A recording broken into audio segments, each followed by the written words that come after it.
Hello dear students, welcome back in class. Today our next topic is process of credit creation by commercial bank.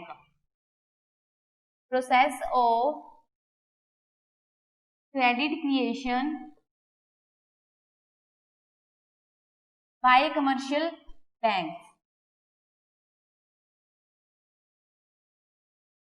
देखो आज हम topic में commercial bank credit कैसे create करते हैं, ठीक है, तो वो उसके लिए क्या प्रोसेसिंग यूज होती है उसके बारे में हम डिस्कस करेंगे। सो फर्स्टली जो कमर्शियल बैंक है क्रेडिट कैसे क्रिएट करते हैं उसे हम टेबल की फॉर्म में प्रेजेंट करेंगे।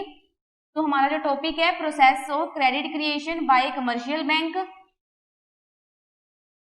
Page primary deposit, cash reserve ratio and loan derived deposits.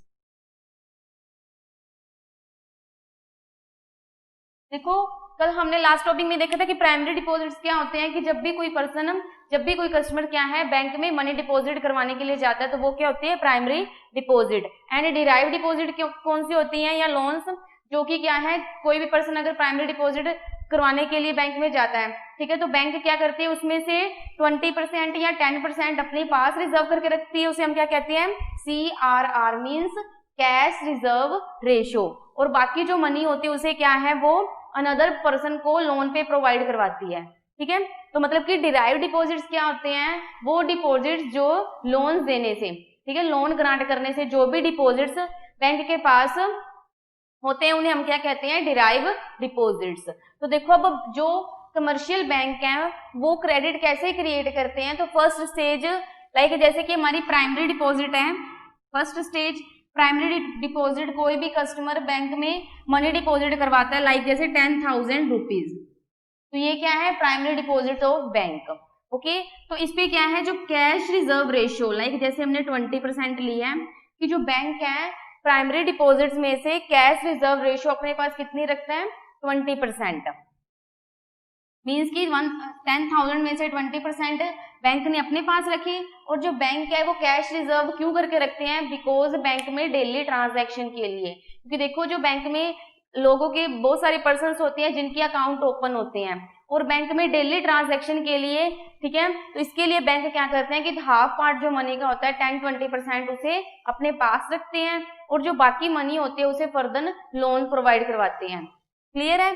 तो अब देखो यहाँ पे जो प्राइमरी डिपॉजिट है वो है 10,000 और जो CRR means cash reserve ratio है 20%, तो 10,000 में से 20% बैंक अपने पास रखते हैं और बाकी क्या है लोन पे प्रोवाइड करवाते हैं।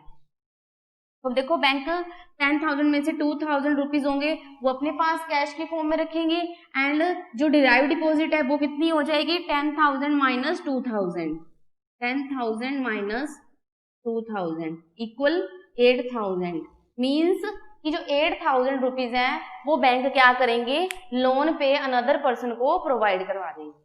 क्लियर है कि बैंक पहले क्या करेंगे कि कस्टमर की जो डिपॉजिट्स हैं उनको एक्सेप्ट करेंगे, उसके बाद वो जो जितनी भी डिपॉजिट करवाई है उसमें से 20% अपने पास रखते हैं डेली ट्रांजैक्शन के लिए और बाद में क्या है जितने भी मनी उनके पास रहती है, ठीक है, रिजर्व करने के बाद लाइक जैसे 8,000 रुपीज रहते हैं तो 8,000 को वो क्या है अनदर पर्सन को जहाँ बोरवर्स होते हैं उनको लोन प्रोवाइड करवाते हैं। क्लियर है। अब देखो कि वो 8,000 रुपीज है वो क्या हो जाएंगे डिराइव डिपॉजिट। अब देखो जो बैंक क्या करते हैं जिस पर्सन को लोन प्रोवाइड करवाते हैं, ठीक है, उस पर्सन का क्या है अपने बैंक में अकाउंट ओपन कर देते हैं और उसके अकाउंट में 8,000 रुपीज डलवा देते हैं। क्लियर है। मतलब कि बैंक किसी भी पर्सन को लोन देते हैं तो उस पर्सन का जो अकाउंट है वो अपने बैंक में ओपन कर देते हैं और उसे क्या है उसके बैंक में ये मनी क्या है डिपॉजिट करवा देते हैं। और जो बैंक होते हैं वो जो बोरवर्स होते हैं जिनको लोन चाहिए होते हैं उन्हें ये मनी कैश के फॉर्म में प्रोवाइड नहीं करवाते, चेक की फॉर्म में प्रोवाइड करवाते हैं। क्लियर है। अब देखो कि कल मैंने आपको बताया था कि जो लोन्स हैं loan create deposit and deposit create loan. अब देखो बैंक ने क्या है अनदर पर्सन को लोन दे दिया, ठीक है, तो यही लोन क्या है बैंक की डिपॉजिट क्रिएट करेगा, ठीक है, और डिपॉजिट क्रिएट होने से फर्दर बैंक क्या करेगा अनदर पर्सन को लोन्स प्रोवाइड करवा देगा। क्लियर है। अब देखो कि जब भी कल लास्ट टॉपिक में हमने देखा था कि अगर हम ये फाइंड करना चाहते हैं कि कमर्शियल बैंक क्रेडिट कैसे क्रिएट करते हैं, तो उसके लिए 2 अजम्पशंस हमें फॉलो करनी पड़ेगी। फर्स्टली कि all the commercial banks are 1 unit, जितने भी कमर्शियल बैंक है कंट्री में वो सभी क्या है, एक ही यूनिट है। क्लियर है। And all the transaction in the banks, ठीक है, मतलब कि जितनी भी ट्रांजैक्शन हो रही है, ठीक है, तो वो बैंक के थ्रू हो रही है। क्लियर है। तो ये 2 अजम्पशंस हैं जो हमें फॉलो करनी है। तो अब देखो कि यहाँ पे जो 8000 रुपीज है वो बैंक क्या करते हैं, अनदर पर्सन को लोन प्रोवाइड करवाते हैं। ठीक है, लोन प्रोवाइड करवाते हैं तो उसका बैंक अकाउंट अपने बैंक में ओपन कर देते हैं। ठीक है, और उसके बैंक में ये मनी डलवा देते हैं। क्लियर है। अब देखो तो ये क्या है, बैंक के अकाउंट में ये डिपॉजिट मनी। ठीक है, जो भी अगर किसी पर्सन ने फर्दर किसी को मनी प्रोवाइड करवानी है तो वो क्या करेगा, उसे चेक प्रोवाइड करवाएगा। ठीक है, मतलब कि जो भी ट्रांजैक्शन हो रही है वो मनी की बैंक के थ्रू हो रही है। ठीक है, मतलब कि जितनी भी ट्रांजैक्शंस हैं वो बैंकों के द्वारा ही हो रही है, क्योंकि इसमें हमने अजम्पशंस ली है कि जो भी ट्रांजैक्शन हो रही है, जिस पर्सन को लोन चाहिए, ठीक है, वो अनदर पर्सन को पैसे देने होते हैं तभी लोन लेते हैं। ठीक है, तो वो जितनी भी ट्रांजैक्शन हो रही है बैंकिंग के थ्रू हो रही है। अब बैंक ने जो मनी डिपॉजिट की है बोरोवर्स के अकाउंट में, तो ये क्या हो जाएगी, बैंक की डिपॉजिट। क्लियर है। तो मतलब कि लोन क्या क्रिएट कर रहे हैं, डिपॉजिट क्रिएट कर रहे हैं। बैंक के पास जो प्राइमरी डिपॉजिट है वो सेकंड स्टेज में कितना हो जाएगा, 8000, बिकॉज ट्रांजैक्शन जितनी भी हो रही है वो बैंक के थ्रू ही हो रही है। क्लियर है। मतलब लाइक एक पर्सन ने लोन लिया 8000 का, तो उसने फर्दर पर्सन को मनी प्रोवाइड करवानी है, इसीलिए उसने 8000 का लोन लिया है, तो वो क्या करेगा, उसे चेक प्रोवाइड करवा देगा 8000 का, और वो पर्सन क्या करेगा, बैंक में जाके वो मनी निकलवा लेगा। तो मतलब कि जो भी ट्रांजैक्शन हो रही है वो बैंक के थ्रू ही हो रही है, मतलब पैसा क्या है, बैंक में ही रह रहा है। ठीक है, ट्रांजैक्शन। अब जिस पर्सन ने लोन लिया है वो सेकंड पर्सन को पैसे देने हैं तभी वो लोन ले रहा है, तो वो सेकंड पर्सन को चेक प्रोवाइड करवा देगा, वो उसके अकाउंट में क्या है, चेक प्रोवाइड करवा देगा। तो मतलब चेक का यूज करके वो कभी भी मनी यूज कर सकता है। तो मतलब कि बैंक में कितनी मनी डिपॉजिट हो रही है लोन के through, 8000 rupees.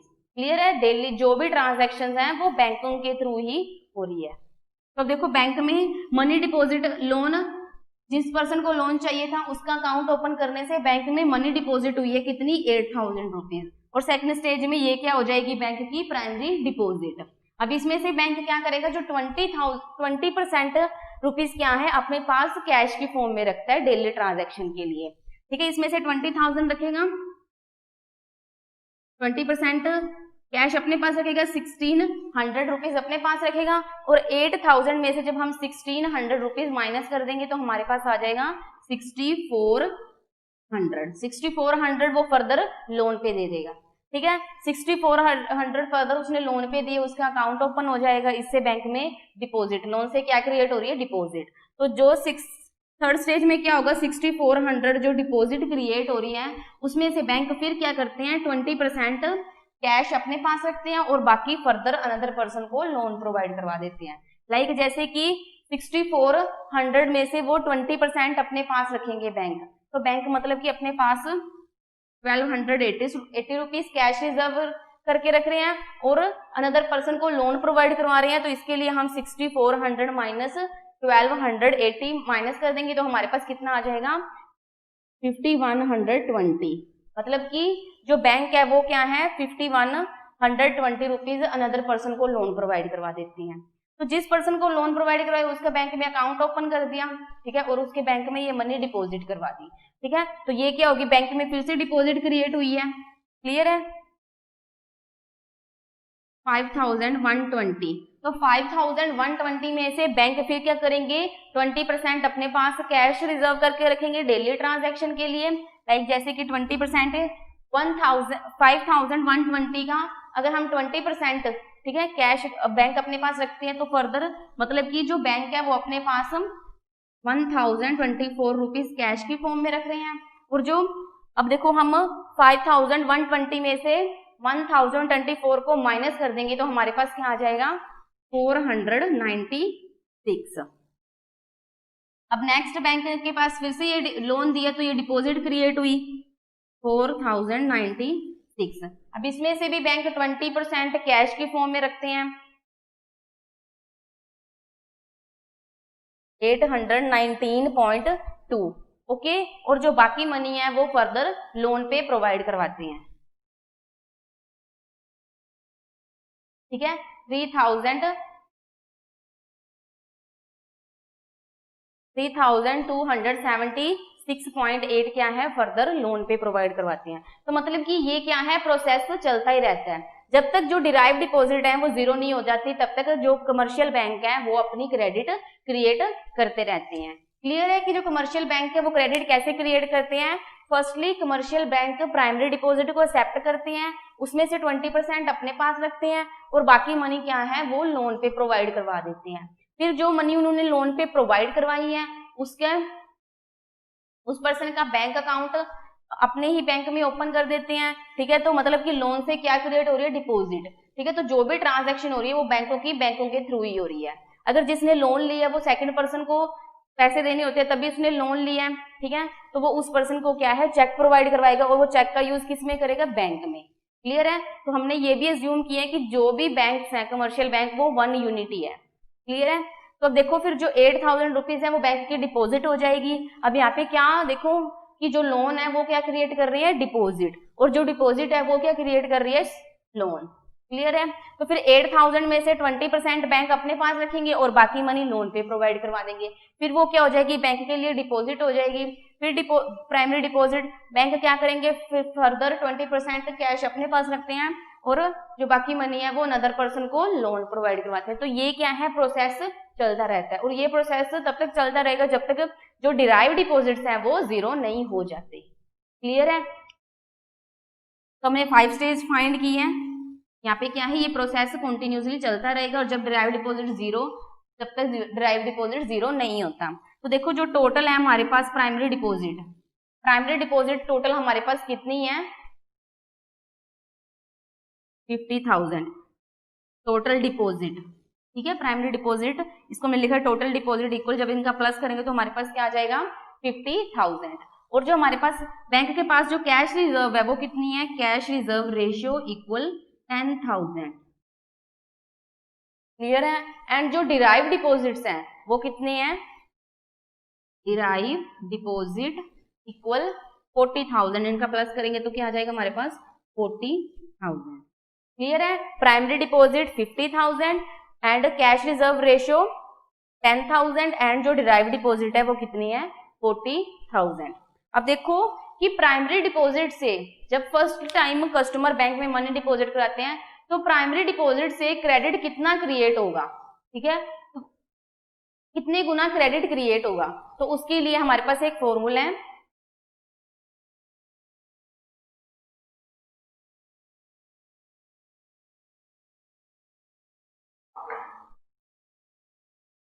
Credit multiplier. Means कि जब बैंक का प्राइमरी डिपॉजिट एक्सेप्ट करते हैं तो उसको जब लोन पे प्रोवाइड करवाते हैं अनदर पर्सन को, तो उससे बैंक में कितना क्रेडिट क्रिएट होगा। मतलब कि जब हम बैंक में 10,000 रुपीज डिपॉजिट करवा रहे हैं तो उससे बैंक कितना क्रिएट करेगी क्रेडिट, ठीक है, कितने गुना क्रेडिट क्रिएट करेगी। मल्टीप्लायर मतलब कितने गुना क्रेडिट क्रिएट करेगी। तो क्रेडिट मल्टीप्लायर है जो इसका फॉर्मूला क्या होता है, 1/कैश रिजर्व रेशियो। 1/कैश रिजर्व रेशियो हमारे पास क्या है, 20%। ठीक है, तो इसे हम ऐसे भी लिख सकते हैं 20/100। ओके, तो ये 100/25। तो मतलब कि जो क्रेडिट मल्टीप्लायर है वो कितना होगा, बैंक्स का 5 गुना। ठीक है, मल्टीप्लायर मींस कितने गुना, मतलब कि जब भी बैंक में प्राइमरी डिपॉजिट 10,000 होंगे तो उससे बैंक क्या करेगा, 5 गुना क्रेडिट क्रिएट करेगा। 5 गुना क्रेडिट क्रिएट किया है, देखो 50,000, 10,000 को 5 के साथ मल्टीप्लाई करेंगे तो कितना आ जाएगा, 50,000। ओके, तो जो क्रेडिट क्रिएशन होगा वो क्या होगा, the credit creation will be credit creation will be 1/CRR multiply D। तो 1/CRR हमने कितना फाइंड किया है, 5 multiply D means primary deposit कितना है, 10,000, 5 मल्टीप्लाई 10,000 50,000। तो मीन्स इसका मतलब क्या हुआ कि जो बैंक में प्राइमरी डिपॉजिट करवाने से बैंक कितना क्रेडिट क्रिएट करेगी, 5 गुना। 10 को जब हम 10,000 को 5 के साथ मल्टीप्लाई करेंगे तो हमारे पास जो डिपॉजिट है, क्रेडिट है, वो टोटल कितना आ जाएगा, 50,000। मीन्स 10,000 प्राइमरी डिपॉजिट से बैंक ने 5 मल्टीप्लायर क्रेडिट क्रिएट किया है। 5 multiply means 50,000 total credit creation होगा बैंक का। क्लियर है? अब देखो, अगर हमने डिराइव डिपॉजिट फाइंड करनी है, ओके, अगर हमने डिराइव डिपॉजिट फाइंड करनी है तो उसका जो फार्मूला है वो क्या होता है, डिराइव डिपॉजिट क्या होते हैं कि जब भी बैंक फर्दर अनदर पर्सन को लोन्स प्रोवाइड करवाते हैं तो उससे बैंक के पास कितनी डिपॉजिट क्रिएट होती है। तो डिराइव डिपॉजिट का फॉर्मूला क्या होगा, total deposit minus cash reserve ratio,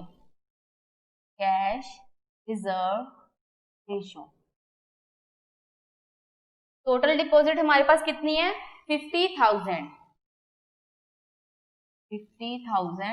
and जो कैश रिजर्व रेशियो है वो हमारे पास कितनी है, 10,000।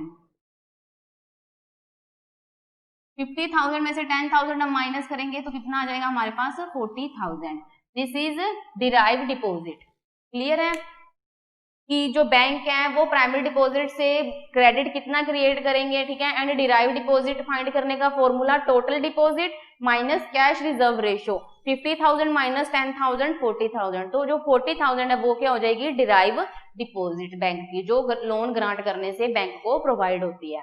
अब देखो, डिराइव डिपॉजिट्स जितनी भी है लोन बैंक प्रोवाइड करवाते हैं अनदर पर्सन को, तो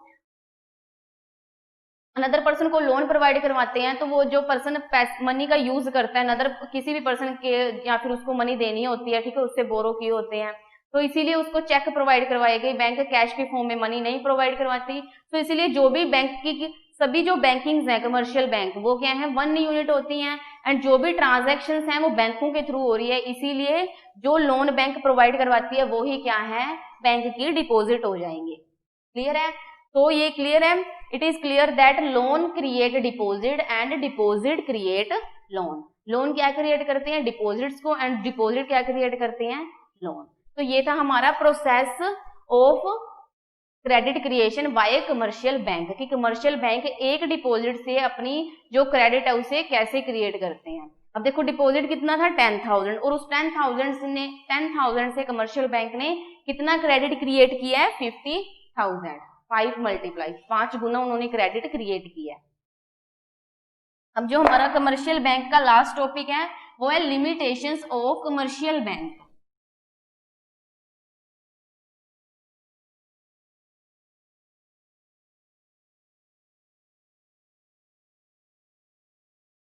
कमर्शियल बैंक चैप्टर का लास्ट टॉपिक है लिमिटेशंस ऑफ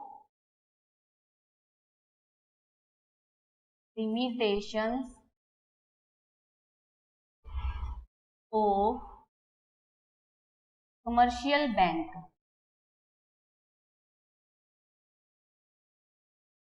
लिमिटेशंस मीन्स कि जो कमर्शियल बैंक है उनकी मेन क्या क्या कमी है, ठीक है, क्या क्या कमी है उनके बारे में हम डिस्कस करेंगे। Limitations of commercial bank. तो फर्स्ट लिमिटेशन है लेवल ऑफ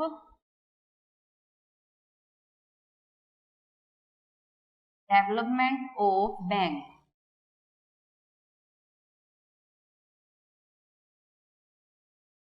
अब देखो कि कमर्शियल बैंक की जो क्रेडिट है, ठीक है, उसके लिए देखो level of development of bank. अब देखो कि अगर बैंक का किसी भी कंट्री में बैंक का लेवल ज्यादा डेवलप है, मतलब कि लोगों को बैंकिंग फैसिलिटी ज्यादा प्रोवाइड हो रही है, तो इसलिए लोग क्या है, ज्यादा से ज्यादा जो ट्रांजैक्शंस हैं वो बैंकिंग के थ्रू करेंगे, और बैंकिंग के थ्रू ट्रांजैक्शन करने से जो कमर्शियल बैंक है उनकी जो क्रेडिट कैपेसिटी है वो क्या है, इंक्रीज होगी। क्लियर है? बट अगर इसके ऑपोजिट लेते हैं, मतलब कुछ कंट्रीज ऐसी होती है जो अंडर डेवलप होती हैं, तो अंडर डेवलप कंट्रीज में क्या होता है, जो बैंकिंग फैसिलिटी है वो प्रॉपरली वे में प्रोवाइड नहीं होती है, ठीक है, वहां पे जो बैंक होते हैं वो भी मतलब प्रॉपरली इंप्लीमेंट नहीं किए होते। तो इसीलिए क्या है कि जिन कंट्रीज में बैंक प्रॉपरली वे में डेवलप नहीं किए हैं, लोगों को बैंकिंग फैसिलिटी सफिशिएंटली प्रोवाइड नहीं हो रही है, तो इससे क्या इफेक्ट होगा कि जो ट्रांजैक्शन हो रही है वो भी क्या है, बैंकिंग के थ्रू कम होगी, ठीक है। तो इससे क्या है, जो क्रेडिट क्रिएशन की कैपेसिटी है बैंक की वो भी कम हो जाएगी। क्लियर है? तो मतलब कि जो क्रेडिट क्रिएशन की कैपेसिटी बैंकिंग पे डिपेंड होती है। अब देखो कि अगर लोग बैंक में ट्रांजैक्शन नहीं कर रहे हैं तो इससे मतलब लोन ले ही नहीं रहे हैं पर्सन, तो इससे क्या होगा कि बैंक की जो क्रेडिट क्रिएशन की कैपेसिटी है वो कम हो जाएगी। तो इसीलिए जिन कंट्रीज में बैंकिंग फैसिलिटीज ज्यादा डेवलप है, ठीक है, वहां पे ट्रांजैक्शन भी ज्यादा होगी और इसके थ्रू क्या है जो क्रेडिट क्रिएशन कैपेसिटी है वो भी मोर होगी। बट अगर जिन कंट्रीज में बैंकिंग फैसिलिटीज लोगों को प्रोवाइड नहीं है तो इससे क्या होगा, ट्रांजैक्शन भी नहीं होगी बैंकों में, ठीक है, और जो क्रेडिट क्रिएशन कैपेसिटी है वो भी कम होगी। नेक्स्ट है बैंकिंग हैबिट्स अमंग पब्लिक।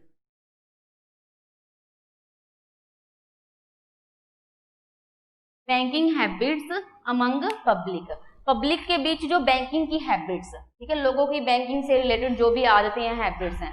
अब देखो कि अगर लोगों की जो हैबिट्स हैं वो है कि उनको जितनी भी ट्रांजैक्शन करनी चाहिए, मतलब जो भी ट्रांजैक्शन करनी चाहिए बैंकिंग के थ्रू करना चाहिए, ठीक है, लोन चाहिए तो उन्हें बैंक से लेना चाहिए। तो ठीक इससे क्या होगा कि लोन वगैरह लेंगे तो बैंक इजीली क्रेडिट क्रिएट कर सकते हैं। बट कुछ पर्सन क्या होते हैं, सुपरस्टिशियस पे बिलीव रखते हैं, विलेज में होते हैं जो पर्सन, ठीक है, तो उनकी जो थिंकिंग्स होती हैं वो ओपन माइंड नहीं होती हैं, तो इसीलिए वो पर्सन क्या है कि बैंकिंग के थ्रू ट्रांजैक्शन नहीं करना चाहते, ठीक है, या वो बैंकों से लोन वगैरह नहीं लेना चाहते हैं। तो मतलब कि कुछ पर्सन की हैबिट्स होती हैं जो वो बैंकों के थ्रू ट्रांजैक्शन नहीं करना चाहते, उनसे लोन नहीं लेना चाहते, तो इससे क्या है जो बैंकिंग की क्रेडिट क्रिएट करने की कैपेसिटी है वो कम हो जाती है। अगर लोगों की बैंकिंग के लिए जो हैबिट्स हैं, ठीक है, वो इंटरेस्टिंग है, मतलब कि वो बैंकिंग पे बिलीव रखते हैं कि हमारी मनी को डिपोजिट सेव करके रखते हैं, ठीक है, हमें बैंक से लोन लेना चाहिए, ठीक है, हमारी वेलफेयर के लिए ही हमें फैसिलिटी प्रोवाइड करवा रहे हैं, तो इससे तो बैंकिंग की क्रेडिट क्रिएशन कैपेसिटी इंक्रीज होगी। बट अगर पर्सन बैंक से ट्रांजैक्शन नहीं करना चाहता, ठीक है, वो बैंक में मनी डिपोजिट नहीं करवाना चाहता, ठीक है, या फिर क्या है लोन वगैरह नहीं लेना चाहता, तो इससे क्या है बैंकिंग की क्रेडिट क्रिएट करने की कैपेसिटी कम हो जाएगी, ठीक है, या ना के बराबर होगी। अब देखो कि जो बैंक है वो क्रेडिट कैसे क्रिएट करती है, जब हम मनी डिपॉजिट करवाते हैं और किसी पर्सन को लोन चाहिए होता है, अगर पर्सन को लोन नहीं चाहिए होता तो बैंक क्या है क्रेडिट क्रिएट नहीं कर पाते। क्लियर है? नेक्स्ट है business and industrial development, business and industrial development.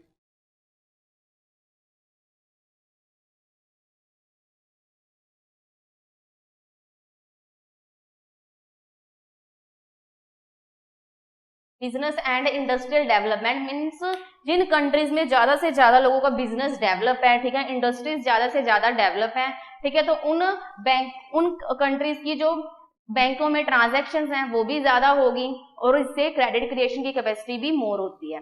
देखो मतलब कि जिन कंट्रीज में ज्यादा से ज्यादा इंडस्ट्रीज डेवलप है, ठीक है, मतलब लोग बिजनेस करते हैं, इंडस्ट्रीज में काम करते हैं, तो जो पर्सन बिजनेस करते हैं, इंडस्ट्रीज में वर्क करते हैं, इंडस्ट्रियलिस्ट होते हैं, तो उनको प्रोडक्शन के लिए बैंक से लोन चाहिए भी होता है, ठीक है, और जो उनके पास मनी 1 ईयर से क्रिएट होती है तो उस मनी को वो क्या है बैंक में डिपॉजिट भी करवाते हैं। लाइक जैसे हमने करंट अकाउंट में देखा था, तो करंट अकाउंट में लोग क्या करते हैं, इसमें इंडस्ट्रियलिस्ट एंड बिजनेसमैन इंक्लूड होते हैं, बिजनेसमैन एंड जो इंडस्ट्रियलिस्ट होते हैं उनके अकाउंट्स ओपन होते हैं। करंट अकाउंट में इंडस्ट्रियलिस्ट क्या है करंटली ट्रांजैक्शन करते रहते हैं 15-20 डेज में, तो इसीलिए उनको उस पे करंट अकाउंट में रेट ऑफ इंटरेस्ट प्रोवाइड नहीं होता। तो इसीलिए जिन कंट्रीज में इंडस्ट्रियल डेवलपमेंट ज्यादा है, ठीक है, ज्यादा से ज्यादा इंडस्ट्री डेवलप है, तो ज्यादा से ज्यादा प्रोडक्शन करेंगे, ठीक है, उसके लिए उनको मनी चाहिए होगी और वो बैंक से लोन लेंगे, ठीक है, लोन लेने से क्या है बैंक की जो क्रेडिट क्रिएशन कैपेसिटी है वो ज्यादा होगी। बट इसके ऑपोजिट क्या है कि कुछ कंट्रीज ऐसी होती हैं जहाँ पे इंडस्ट्रियल सेक्टर्स ज्यादा बेस्ट क्वालिटी में स्टैब्लिश नहीं होते हैं, ठीक है, उनकी मतलब कि कम इंडस्ट्रियल सेक्टर्स होते हैं, इंडस्ट्रीज इंप्लीमेंट होती है, ठीक है, बिजनेस अच्छा नहीं है, तो इसके लिए जो ट्रांजैक्शन है वहां पे बैंकिंग के थ्रू वो भी कम होगी और इससे क्या है कि जो बैंकिंग की कमर्शियल बैंकिंग की क्रेडिट क्रिएशन कैपेसिटी है वो भी डिक्रीज हो जाएगी।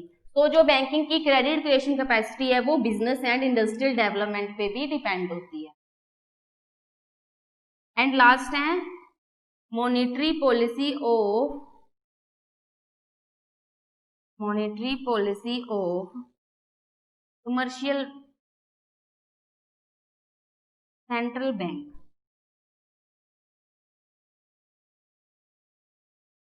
अब देखो जो लास्ट लिमिटेशन है वो क्या है, monetary policy of central bank. अब देखो सेंट्रल बैंक के मॉनेटरी पॉलिसी इंप्लीमेंट करता है, सेंट्रल बैंक क्या करता है, जो कमर्शियल बैंक्स होते हैं उन पे कंट्रोल करके रखता है। मॉनेटरी पॉलिसी मतलब मनी रिलेटेड पॉलिसी। अगर देखो सेंट्रल बैंक है जो हमारी कंट्री का, वो क्या है, कमर्शियल बैंक पे जो भी पॉलिसीज वगैरह इंप्लीमेंट करता है मॉनेटरी पॉलिसी, अगर वो स्ट्रिक्टली कमर्शियल बैंक में पॉलिसीज इंप्लीमेंट करता है, स्ट्रिक्टली कमर्शियल बैंक को कंट्रोल करके रखता है, तो इससे क्या करती हैं, जो लोग होते हैं, कस्टमर्स होते हैं, वो क्या है, बैंक में ट्रांजैक्शन कम करने लग जाते हैं। ठीक है, तो बैंकिंग के थ्रू जो उनकी ट्रांजैक्शन कम होने से क्या है कि जो कमर्शियल बैंक की क्रेडिट क्रिएशन कैपेसिटी है वो भी क्या है, कम हो जाती है। तो जो क्रेडिट क्रिएशन कैपेसिटी है वो monetary policy of central bank पे भी डिपेंड होती है। बट अगर सेंट्रल बैंक की जो भी पॉलिसीज हैं कमर्शियल बैंक पे कंट्रोल है, वो स्ट्रिक्टली नहीं होता है। ठीक है, तो इससे क्या है कि लोगों की ट्रांजैक्शन ज्यादा से ज्यादा बैंकिंग के थ्रू होगी और क्रेडिट क्रिएशन की कैपेसिटी इंक्रीज होगी। तो these are the 4 limitations of commercial bank. First, level of development of bank. जिन कंट्रीज में बैंकिंग फैसिलिटी डेवलप नहीं है, ठीक है, तो उसमें ट्रांजैक्शन भी कम होगी एंड क्रेडिट क्रिएशन कैपेसिटी भी कम होगी। बैंकिंग हैबिट्स अमंग पीपल, लोग क्या है बैंकिंग के थ्रू ट्रांजैक्शन नहीं कर रहे हैं या लोन नहीं ले रहे हैं, तो इससे जो कमर्शियल बैंक है वो क्रेडिट क्रिएट नहीं कर पाएंगे। नेक्स्ट है बिजनेस एंड इंडस्ट्रियल डेवलपमेंट। अब देखो अगर किसी भी कंट्री में इंडस्ट्रियल सेक्टर, बिजनेस सेक्टर ज्यादा से ज्यादा डेवलप नहीं होगा तो इंडस्ट्रियल लीग बैंक्स में ट्रांजैक्शन नहीं करेंगे, लोन नहीं लेंगे। एंड लास्ट है monetary policy of central bank. अगर सेंट्रल बैंक की मॉनेटरी पॉलिसी स्ट्रिक्टनेस वाली है, ठीक है, स्ट्रिक्ट मॉनेटरी पॉलिसी है फॉर कमर्शियल बैंक, देन क्या करेंगे, लोगों की जो ट्रांजैक्शन है बैंकिंग के थ्रू वो कम हो जाएगी एंड जो क्रेडिट क्रिएशन कैपेसिटी है कमर्शियल बैंक की वो भी डिक्रीज हो जाएगी। तो ये था हमारा आज का लास्ट टॉपिक। आज हमने जो बैंक कमर्शियल बैंक है वो क्रेडिट कैसे क्रिएट करते हैं, ठीक है, एंड कमर्शियल बैंक की क्या क्या लिमिटेशंस है उसके बारे में डिस्कस किया। अब हम देखो कि ये जो हमने नेशनल इनकम वाले चैप्टर, मनी, कमर्शियल बैंक, तो ये क्या है हमारी मैक्रो इकोनॉमिक के पार्ट थी और इसमें हमने 5 चैप्टर्स कर लिए हैं। अब हम क्या है फिर से माइक्रो इकोनॉमिक्स, जिसमें हमने क्या है कंज्यूमर इक्विलिब्रियम, डिमांड सप्लाई के बारे में डिस्कस किया था, तो फिर से हम फर्दर क्या है माइक्रो इकोनॉमिक्स के चैप्टर 6 प्रोडक्शन फंक्शन के बारे में डिस्कस करेंगे।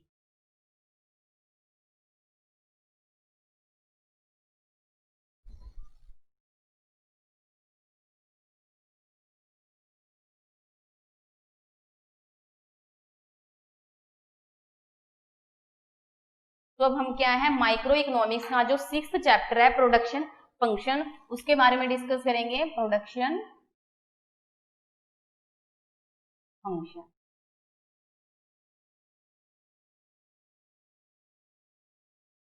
आज हम जो प्रोडक्शन फंक्शन की इंट्रो है उसके बारे में रीड करेंगे, इंट्रोडक्शन।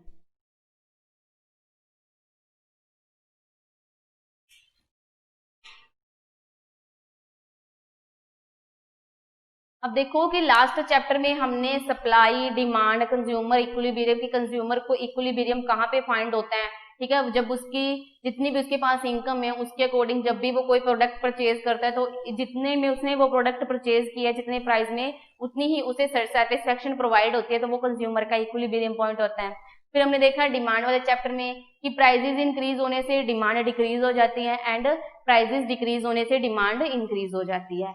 फिर जो हमने 5th chapter concept of supply, उसमें देखा कि जो डिमांड है and supply, price and supply है, उसमें डायरेक्ट रिलेशन होता है। ठीक है, मतलब कि जब भी प्राइसेस इंक्रीज होते हैं तो जो सप्लायर्स होते हैं वो प्रॉफिट गेन करने के लिए अपने सप्लाई को मैक्सिमम करते हैं, मतलब ज्यादा से ज्यादा वो प्रोडक्ट की सप्लाई करना चाहते हैं। तो प्राइसेस इंक्रीज होने से क्या है सप्लाई इंक्रीज हो जाती है एंड प्राइसेस डिक्रीज होने से जो सप्लाई है वो भी डिक्रीज हो जाती है। क्लियर है?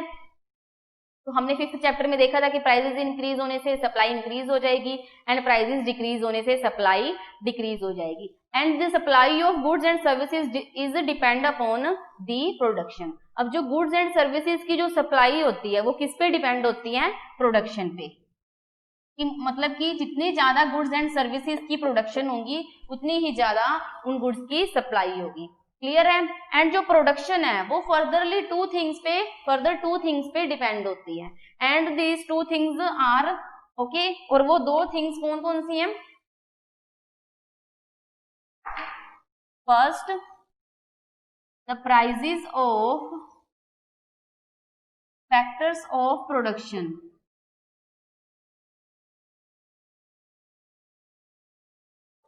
मीन्स इनपुट और इनपुट। अब देखो फैक्टर्स ऑफ प्रोडक्शन कौन से होते हैं कि कोई भी कमोडिटी को प्रोड्यूस करना है, इंडस्ट्रीज में कोई भी प्रोडक्ट तैयार करते हैं तो उसके प्रोडक्ट को तैयार कौन करता है, प्रोड्यूस कौन करता है, उसे हम कहते हैं factors of production. And factor of production also called input. Factors of production को इनपुट भी बोलते हैं। फैक्टर्स ऑफ प्रोडक्शन कौन कौन से होते हैं, लाइक जैसे लैंड, लेबर, कैपिटल, एंटरप्रेन्योर्स, ठीक है। एंड जो ये जो हमारे फैक्टर्स ऑफ प्रोडक्शन है इन्हें हम इनपुट कहते हैं, बिकॉज इनपुट का यूज करके हम क्या है आउटपुट को फाइंड करते हैं। क्लियर है। अगर देखो हमने कोई भी प्रोडक्शन करनी है, कमोडिटी की प्रोडक्शन करनी है, बिस्किट की प्रोडक्शन करनी है, क्लोथ्स की प्रोडक्शन करनी है, तो क्लोथ्स की प्रोडक्शन के लिए जो भी हम रॉ मटेरियल यूज करेंगे, ठीक है, जितने भी हमें लेबर चाहिए, कैपिटल चाहिए, लैंड चाहिए, उसका यूज करेंगे तो वो क्या हो जाएगी हमारी इनपुट। क्लियर है। और इनपुट का यूज करने से, लैंड को यूज करने से, लेबर को यूज करने से, कैपिटल यूज करने से, रॉ मटेरियल यूज करने से, ठीक है, जो भी फाइनल हमें प्रोडक्ट प्रोवाइड होगा, ठीक है, क्लोथ हम तैयार करेंगे तो वो क्या हो जाएगी हमारी आउटपुट। तो जो प्रोडक्शन है वो किस पे डिपेंड होती है, the prices of factors of production और input. Prices of factor of production means कि अगर फैक्टर्स ऑफ प्रोडक्शन का प्राइस ज्यादा है, ठीक है, तो जो प्रोडक्शन है वो कम हो जाएगी। मींस कि जो हम रॉ मटेरियल यूज कर रहे हैं या लेबर, उनको वेजेस ज्यादा चाहिए, ठीक है, कैपिटल हमें ज्यादा चाहिए, लैंड का रेंट ज्यादा है, ठीक है, तो इससे जो प्रोड्यूसर है उसके पास इतनी सफिशिएंट मनी नहीं है, तो इसीलिए वो क्या करेगा अपनी प्रोडक्शन कम कर देगा। बट अगर फैक्टर्स ऑफ प्रोडक्शन के जो प्राइस है वो कम है, ठीक है, मतलब कि रेंट इतना नहीं देना पड़ रहा है, कैपिटल ले रहे हैं तो उसके लिए इंटरेस्ट भी नहीं प्रोड्यूसर को ज्यादा देना पड़ेगा, ठीक है, तो उससे क्या होगा कि जो प्रोड्यूसर है वो ज्यादा से ज्यादा प्रोडक्शन करेगा। सो प्रोडक्शन किस पे डिपेंड होती है, the prices of factors of production. Factors of production के प्राइसेस इंक्रीज होने से प्रोडक्शन कम हो जाएगी, एंड फैक्टर्स ऑफ प्रोडक्शन के प्राइसेस डिक्रीज होने से प्रोडक्शन इंक्रीज हो जाएगी। एंड जो नेक्स्ट है the physical quantitative relation between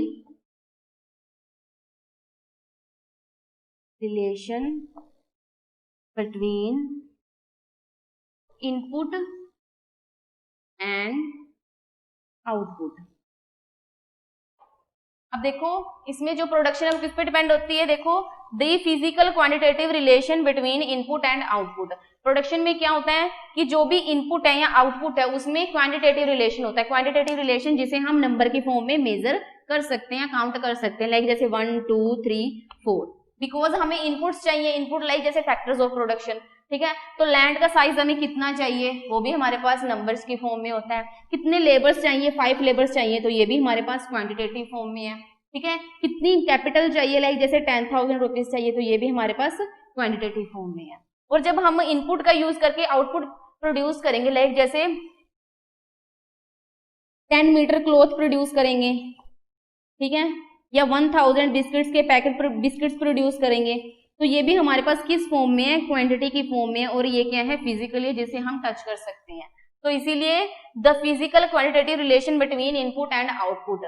clear है कि जो इनपुट एंड आउटपुट है उसमें जो रिलेशन है वो क्या होता है, फिजिकली क्वांटिटेटिव रिलेशन होता है। क्लियर है।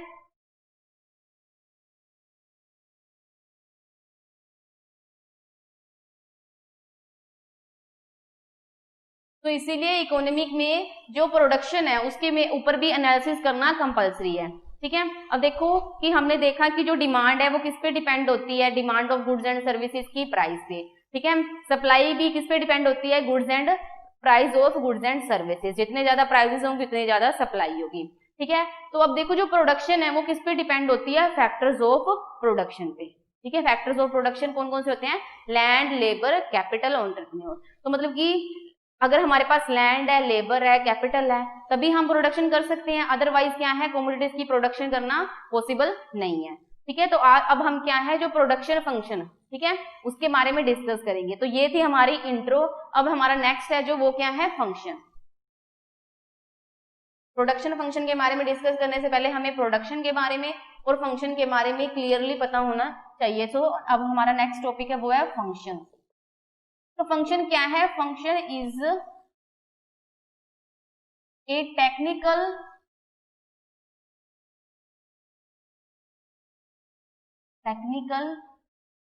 Term of mathematics.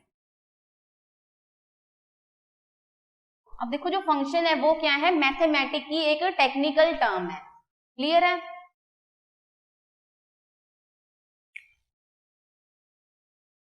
लाइक जैसे कि y इक्वल एफ, ठीक है। ये जो फंक्शन वर्ड यूज होता है ये मैथ में यूज होता है, +1 में +2 में जिन स्टूडेंट्स के पास मैथ है तो उसमें इस तरह के सम होते हैं, ठीक है, या 10th में 8th में। तो ये जो फंक्शन टर्म है वो मैथमेटिक्स में यूज होती है। अब देखो लाइक जैसे कि हमारे पास y है एंड x है, सो y को हम क्या कहते हैं? y is the function of x, y is the function of x। Clear है? यहाँ पे देखो हमारे पास 2 वेरिएबल्स हैं फंक्शन में, इंडिपेंडेंट एंड डिपेंडेंट वेरिएबल्स होते हैं। तो देखो जो y है वो क्या है? डिपेंडेंट वेरिएबल होता है। डिपेंडेंट मींस जो किसी और पे अपनी वैल्यूज के लिए डिपेंड होता है। एंड जो x है वो क्या है? इंडिपेंडेंट वेरिएबल होता है। मींस कि x के पास अपनी खुद की वैल्यू होती है और y को अपनी वैल्यू के लिए किस पे डिपेंड रहना पड़ता है? x पे। बिकॉज जब भी हम देखते हैं 7th 8th में मैथ में अगर सम होती है तो हमारे पास क्या है? लाइक जैसे y इक्वल 3x दिया हुआ है, ठीक है। तो इसमें हम क्या करेंगे? x की वैल्यू ऊपर दे देते हैं इक्वेशन में, लाइक जैसे x की वैल्यू 5 है। क्लियर है? तो यहाँ पे हम लिखेंगे y इक्वल 3, x की वैल्यू कितनी है? 5, y इक्वल 3 मल्टीप्लाई 5 15। तो y को जो 15 वैल्यू प्रोवाइड हुई है वो किससे प्रोवाइड हुई है? x से, मतलब y को x पे डिपेंड रहना पड़ता है। तो y is a dependent variable and x is independent variable and y is the function of x।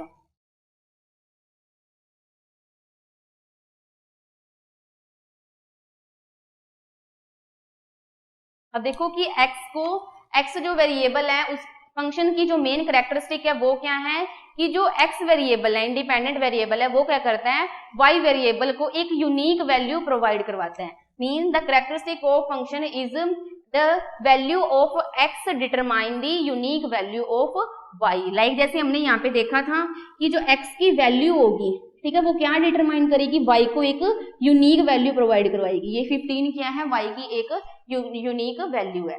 Clear है? तो फंक्शन का आपको मीनिंग क्लियर है? फंक्शन क्या है? एक टेक्निकल टर्म होती है मैथ की, ठीक है। इसमें जो इंडिपेंडेंट एंड डिपेंडेंट वेरिएबल होते हैं, तो जो y है वो क्या है? Dependent and x is independent variable.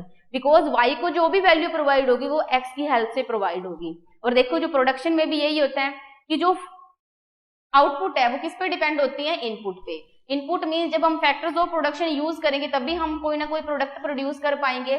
तो आउटपुट किस पे डिपेंड होती है? इनपुट पे। अब नेक्स्ट टॉपिक में हम क्या है? मीनिंग ऑफ प्रोडक्शन फंक्शन के बारे में डिस्कस करेंगे। Thank you.